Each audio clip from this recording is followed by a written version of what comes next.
for some weather, potentially severe weather as storms roll in this afternoon. Here's a live look downtown right now. A nice break in the weather from some of the rain that we had this morning. Sean Ash joins us now with what you see ahead for us today. It's a really low threat for severe weather, but I think a few of these storms that kind of flare up today, and again, I want to stress that not everyone will see this. This is going to be much lower than the coverage we've had the last couple of days, but a couple of storms might have some large hail with them. So we'll be on the lookout for that. Angela Buckman will definitely take you through the afternoon here. And speaking of, again, as I mentioned, we're starting to see some development here.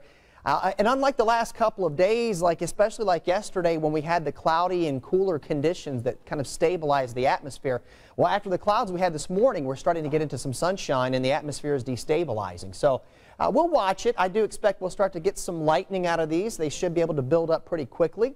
That was the mess we had this morning. Woke me up about 5 a.m. Those were non-severe, but they definitely packed a bit of a punch, and we had some rain amounts along and south of the I-70 corridor, about 1 to 2 inches of rain locally.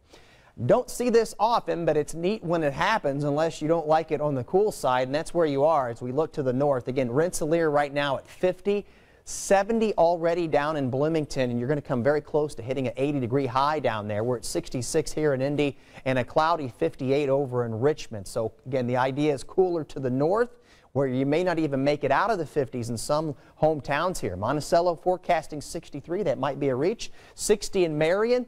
As you go from north to south, it will get warmer. Even around the metro area, we may probably end up with about a 5-degree swing from Carmel and Fishers down to Mooresville and Greenwood, pushing in the middle 70s. And then I think a couple of spots down south may hit 80 degrees. And so that warmer air with the front and with the daytime heating, and there's a little wave in the atmosphere, will kind of set off these widely scattered showers, but maybe locally strong thunderstorms. This is Future Track 13 by 2:30.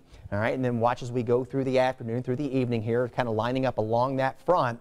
So if you live north, you probably won't see much. If you're far south, you may not have much action at all. It's going to be right here in the middle, and this is the forecast for the metro area. Widely scattered thunderstorms, make it up to about 74 for the top temperature the way it's shaping up right now.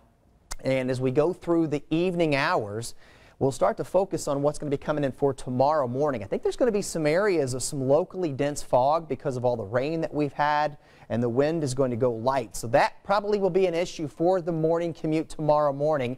Wouldn't be shocked if we get some local pockets here. It might cause a random school delay, but after we get through the morning, we should get into some sunshine, at least partial sunshine. It'll be a little cooler, a couple of degrees cooler than normal, but it will be a dry day. Can't say as much for the weekend as we've been targeting it for the rain to return here. And as we head into, it looks like by the latest, probably midday Saturday, this rain is going to expand across central Indiana. This finish on Saturday looks fairly wet. We'll have some rumbles of thunder, not anticipating severe weather, but there will be more scattered storm chances around as we head into Sunday. We dry it out next week, at least for a few days, but we go cooler than normal. Another radar update coming up at 12:30.